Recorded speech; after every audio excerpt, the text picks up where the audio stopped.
অনেক ধরনের ভাষণের পরে বলা হচ্ছে এটাই বলে গেলাম, ফুল স্টপ।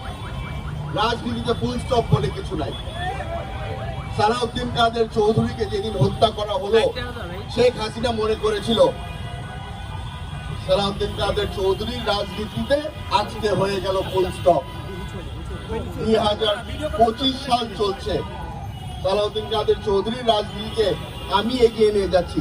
ফুল স্টপের পরে আমি এসেছি, ফুল স্টপের পরে আপনারা এসেছেন আজকে বিচার চাওয়ার জন্য।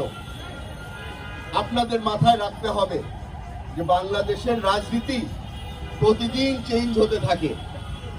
আপনাদের সচেতন হতে হবে, আপনাদের মাথায় রাখতে হবে যে আজকে যারা আপনার বন্ধু, কালকে হয়তো তারা আপনার বন্ধু থাকবে না। সবাই নিজেদের রাজনৈতিক ফায়দা নিতে চায়। এখানে যখন গণজাগরণ মঞ্চ হয়েছিল তখন কত মানুষ ছিল বলেছিল এই গণজাগরণ মঞ্চকে আমরা সমর্থন দেই। আজকে তারা কোথায়? লেজ গুটিয়ে পালিয়ে গেছে। তারা এখন আর ইমরান এই সরকারকে চিনে না, তারা আর লাকি আক্তারকে চিনে না, তারা শেখ হাসিনাকেও চিনে না। তারা এখন নিজেদের যান বাঁচানোর জন্য ব্যস্ত। আপনারা চিন্তা করে দেখেন, আজকে আমরা এখানে হয়তো খুব কম মানুষ এসেছি। যখন গণজাগরণ মঞ্চ হয়েছিল লক্ষ লক্ষ মানুষ, বাস ভরে ভরে প্রতিটা জেলার থেকে মানুষ এসেছিল। এরা কি চেয়েছিল? বিচার চেয়েছিল?